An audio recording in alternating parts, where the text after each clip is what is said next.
क्या किसानों के सामने बीजेपी सरकार झुकेगी? क्या किसानों के मुतालबात को सरकार मानेगी या फिर सरकार इनके मुतालबात को नहीं मानेगी? सरकार अपने जिद पर कायम रहेगी और बातचीत करके, मुज़ाकरात करके यूं ही किसानों को बीजेपी सरकार टहलाती रहेगी?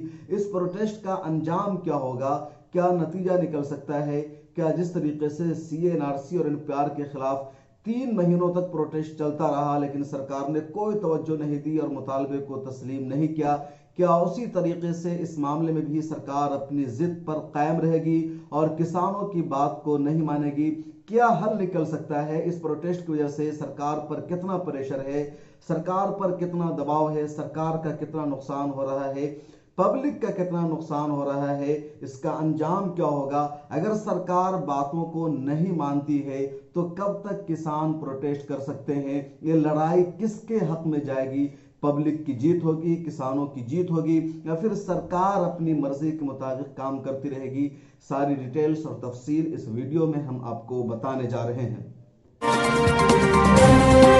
मैं हूं शम्स तबरेज़ कासमी और आप देख रहे हैं मिल्लत टाइम्स। किसानों और सरकार के दरमियान जंग जारी है और 8 दिसंबर को पूरा भारत बंद है और इस भारत बंद को तकरीबन सभी अपोजिशन की सियासी पार्टियों ने सपोर्ट किया है, समाजी तंजीमों ने सपोर्ट किया है, मिली तंजीमों ने सपोर्ट किया है। मुसलमानों की जो तंजीम है, Jamiat Ulama Hind, all India Muslim मजलिस मुशावरत, ऑल इंडिया मिल्ली काउंसिल, इस तरीके के यानी all India Muslim personal law board के अलावा जो भी ऑर्गेनाइजेशन मुसलमानों की है, उन सब ने किसानों के प्रोटेस्ट को, किसानों के भारत बंद को सपोर्ट किया है। एक तरीके से सब लोग किसानों के साथ आ गए हैं, पूरी सिविल सोसाइटी किसानों के साथ आ गई है, सियासी पार्टियां किसानों के साथ आ गई है, स्टूडेंट्स किसानों के साथ आ गए हैं। दूसरी तरफ तनहा सरकार है जो अपनी जिद पर कायम है।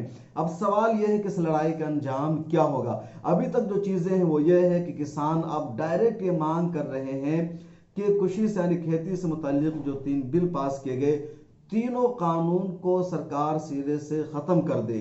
मरकजी सरकार पार्लियामेंट का स्पेशल यानी खुसूसी इजलास तलब करे और सेशन तलब करके सरकार तीनों कानून को खत्म कर दे और कुछ नई चीजें इस हवाले से लाए जो किसानों की मांग है एमएसपी को लेकर के। लेकिन दूसरी तरफ सरकार किसानों की इन बातों को मानने के बजाय, उनके मुतालबात को तस्लीम करने के बजाय सरकार 50-50 का मामला कर रही है। सरकार बातचीत कर रही है, सरकार एमएसपी पर लिख के देने को तैयार है, सरकार उसमें से कुछ चीजें सुधार करना चाहती है, लेकिन किसान मानने को तैयार नहीं है। अब तक 5 दिनों तक लगातार बातचीत हो चुकी है और छठे दौर की बातचीत 9 दिसंबर को होगी और उससे पहले 8 दिसंबर को भारत बंद है। अगर हम या हम जैसे लोग किसान नहीं है लेकिन जो उनकी जड़ें हैं या जो उनका आबा अजदाद है उनका ताल्लुक किसानों से ही रहा है तो ज्यादातर लोग किसानों से ही आते हैं। लेकिन भारत की एक सच्चाई यह भी है कि भारत में जितने लोग किसान खुद को कहते हैं उनमें से 50% किसानों के पास अपनी जमीन नहीं है, वो दूसरों की जमीन में काश्तकारी करते हैं और उससे जो कुछ बचता है, जो कुछ उससे फसल पैदा होती है वो खुद खाते हैं, बल्कि ज़्यादातर किसानों के पास तो खाने के लिए भी चीज़ें मैसर नहीं होती है, वो खरीद कर खाने पर मजबूर होते हैं। 50% किसानों में से सिर्फ 10% किसान ऐसे हैं जिनके पास 1 एकड़ से ज़्यादा ज़मीन है, वरना 40% किसान ऐसे हैं जिनके ज़मीन की जो तादाद है या रकबा है वो सिर्फ 1 एकड़ या उससे कम है। उससे जितना वो उपजाते हैं वो खुद खाते हैं और थोड़ा बहुत वो लोकल मार्केट में अपने इलाके और मोहल्ले में बेच लेते हैं। ये जो खेती से मुताल्लिक तीनों बिल है, इस बिल से इस तरह के किसानों को फर्क नहीं पड़ रहा है, बल्कि सबसे ज्यादा जो फर्क पड़ रहा है उन किसानों को जिनके पास जमीनों का लंबा रकबा है, जिनके पास 10 एकड़, 50 एकड़, 100 एकड़ जमीन है, उस तरह के किसान सबसे ज्यादा मुतासिर हो रहे हैं। और इस लेवल के जो किसान हैं वो सबसे ज्यादा पाए जाते हैं हरियाणा और पंजाब में। और इसलिए जब खेती से मुताल्लिक कोई मामला होता है, किसानों से मुताल्लिक कोई मामला होता है तो सबसे पहले सड़कों पर उतरते हैं पंजाब के किसान, हरियाणा के किसान। इस मामले में भी जो सबसे ज्यादा नुकसान हो रहा है वो बड़े बड़े किसानों को हो रहा है और इसलिए जो मुल्क के बड़े बड़े किसान हैं वो प्रोटेस्ट कर रहे हैं। तकरीबन 37 किलोमीटर तक सिंघू बॉर्डर पर उनका ट्रैक्टर लगा हुआ है, उनका ट्रक लगा हुआ है। सरकार इस प्रोटेस्ट को खत्म करना चाहे तो भी खत्म नहीं कर सकती है, लाठियां चलाना चाहे तो भी लाठी की जोर पर या वाटर कैनन के जोर पर सरकार के लिए इस प्रोटेस्ट को खत्म नहीं कर सकती है। अब इसका हल क्या है? तो जो दानिश्वर है, जो इंटेलेक्चुअल है, वो कई तरह की बातें कर रहे हैं। उसमें से एक बात ये की जा रही है कि सरकार इन तीनों कानून को रहने दे और एक चौथा कानून लाए, एक चौथा बिल पार्लियामेंट में पास करे, और जिसमें ये जो किसानों की मांग है या किसानों के जो खदशात हैं इस तीनों कानून की वजह से उसको दूर किया जाए। तो एक तरीके से सरकार ये तीनों बिल रह सकता है सरकार का, और एक चौथा कानून बन जाएगा जिसके बाद ये प्रोटेस्ट खत्म हो सकता है। दूसरी सूरत यह है कि सरकार, चूंकि इस कानून से सबसे ज्यादा नुकसान हरियाणा और पंजाब के किसानों को हो रहा है, तो सरकार हरियाणा और पंजाब के किसानों के लिए अलग कानून लाए और बकिया जो कानून है तीनों पास हो चुका है उसको रहने दे। एक तीसरी शक्ल ये हो सकती है कि सरकार स्टेट को अथॉरिटी दे कि यहाँ के किसानों के लिए वो एक अलग से कानून लाए, और जब वो कानून बन जाता है तो सेंट्रल गवर्नमेंट को किसानों के उन मामलात में इंटरफेयर करने का हक नहीं होगा। एक ये भी शक्ल हो सकती है। लेकिन अभी तक जो किसानों की मांग है वो यही है कि सरकार सिरे से ही एकदम और पहली फुर्सत में तीनों कानून को पार्लियामेंट का स्पेशल सेशन बुला करके इनको रिवोक करे, इनको खत्म करे।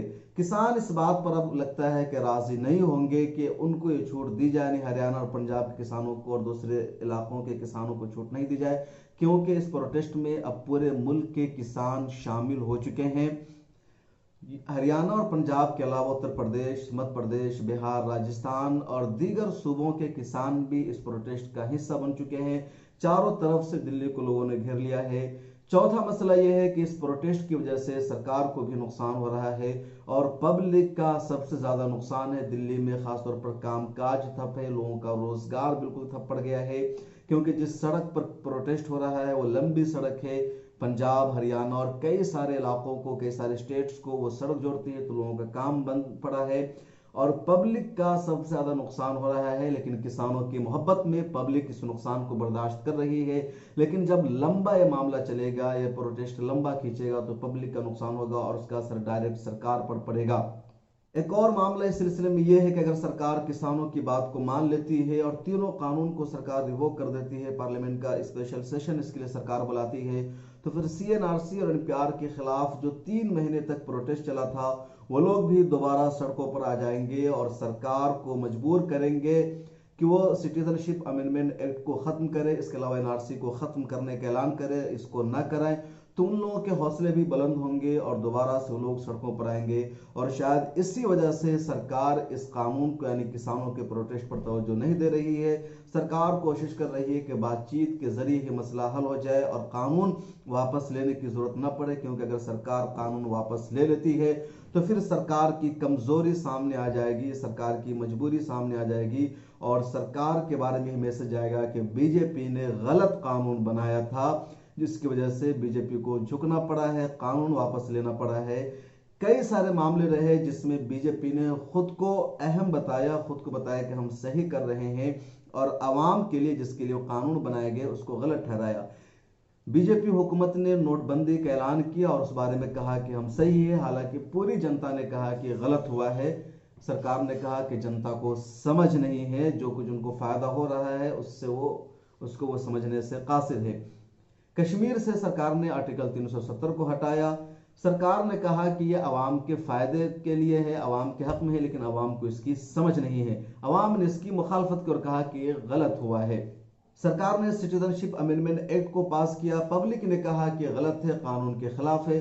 सरकार ने कहा यह सही है, जनता को समझ नहीं है, मुसलमानों के फायदे में है। अब किसानों से मुताल्लिक कानून आया है। मुल्क भर के किसान, सिविल सोसाइटी, दानिश्वर, एक्टिविस्ट सब कह रहे हैं कि किसानों के राइट्स के खिलाफ है, किसानों का नुकसान होगा।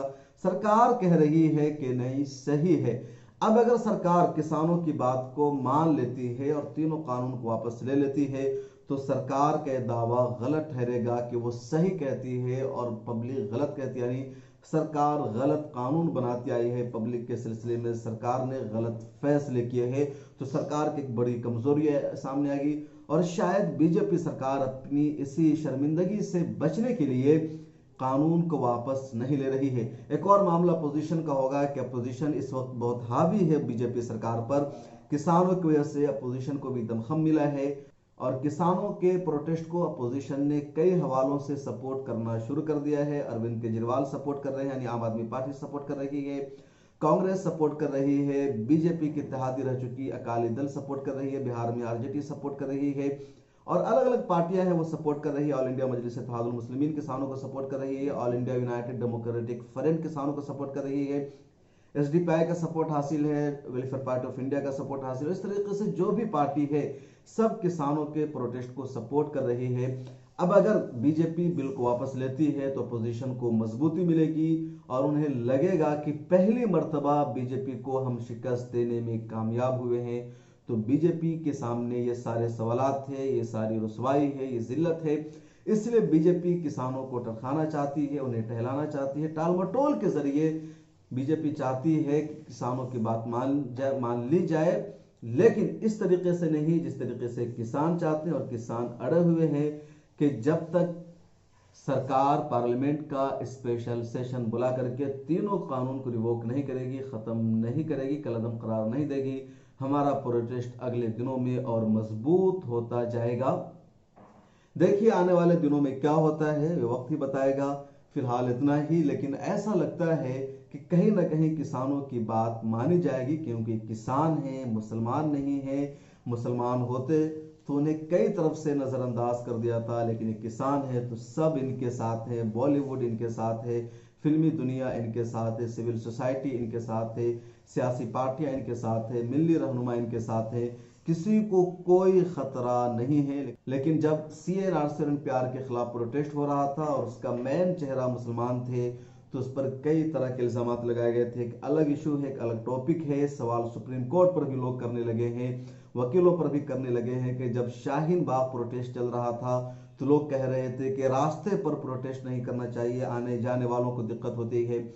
लेकिन अब यही किसानों का प्रोटेस्ट रास्ते पर हो रहा है, रोड ब्लॉक है, तो ना सुप्रीम कोर्ट को कोई एतराज है, ना आम आदमी पार्टी और अरविंद केजरीवाल को कोई एतराज है, ना कांग्रेस को कोई दिक्कत है, ना वकीलों को कोई दिक्कत है, ना सिविल सोसाइटी को कोई दिक्कत है, ना ही बीजेपी को कोई दिक्कत है। जब शाहीन बाग का प्रोटेस्ट हो रहा था तो बीजेपी सबसे ज्यादा हंगामा कर रही थी कि लोगों की जिंदगी अजीरन बन गई है, आधे घंटे का सफर 5 घंटे में तय होता है, बच्चों का स्कूल बंद है। लेकिन अब वहां बॉर्डर पर प्रोटेस्ट हो रहा है तो रास्ते को लेकर के किसी को कोई एतराज नहीं है।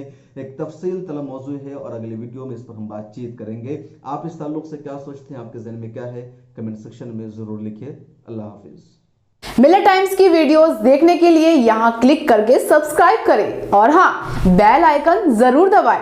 अगर फेसबुक पर देख रहे हैं तो पेज लाइक करें। ताज़ा तरीन खबरों और मज़ामीन के लिए विजिट करें हमारी वेबसाइट www.millettimes.com। हमारी ये वेबसाइट उर्दू, हिंदी, इंग्लिश तीनों लैंग्वेज में मौजूद है।